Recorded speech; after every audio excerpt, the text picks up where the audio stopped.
বন্ধুরা দেখো আমরা পুরো রেডি, পুরো কমপ্লিট, ফাইনালি একদম রেডি হয়ে গেছি। আর ওই যে সোনাইও রেডি, আমিও রেডি। আর যদি তোমরা বলো এ কি বৌদি তুমি নাইটি পরে বলছো রেডি, হ্যাঁ একদম ঠিক, আমি রেডি, নাইটি পরেই যাব ষষ্ঠী খেতে। কারণ অন্যটা দে, কারণ আমার বাপের বাড়ি গুনে গুনে ঠিক 4 থেকে 5 পা, ঠিক আছে? তো এর মধ্যে এই গরমে কি করে যাই বলো তো, অত সেজেগুজে।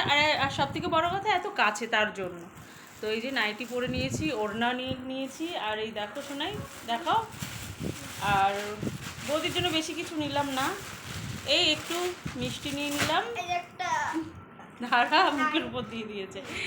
আর এই যে একটা নাইটি, এই গরমে বৌদির নাইটিই ঠিক আছে। তো হঠাৎ করে আর মানে ইচ্ছা হলো না বাজারে যাই, আর হঠাৎ করেই কাল বৌদি বলেছে।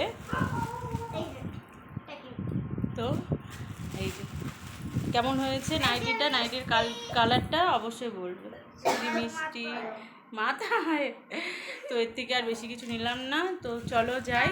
আর আমার ফোনটা তোমরা সবাই জন্য খারাপ, এডিট করতে পারছি না। এডিট করলে হয়তো আরও ভালোভাবে দেখতে পারতে, সুন্দরভাবে সুন্দর ভিডিও হতো, ঠিক আছে? তো চলো আমি রেডি, তো এখন যাই, পরে আবার দেখা হচ্ছে। আর ওই যে চলে এসেছে মিল্কি, মিল্কি।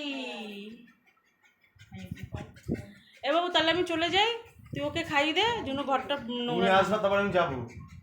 আচ্ছা এসিটা চালিয়ে বস তাহলে, ঠিক আছে? তো আমি রাখছি, যাই ষষ্ঠী খেতে। তাহলে তুই ওকে বেঁধে দে, বেঁধে আগে খেতে দে, খেতে দিয়ে তারপরে তুই সানে যা, আমি চলে আসবো, ঠিক আছে? তো এই যে রেডি এখন।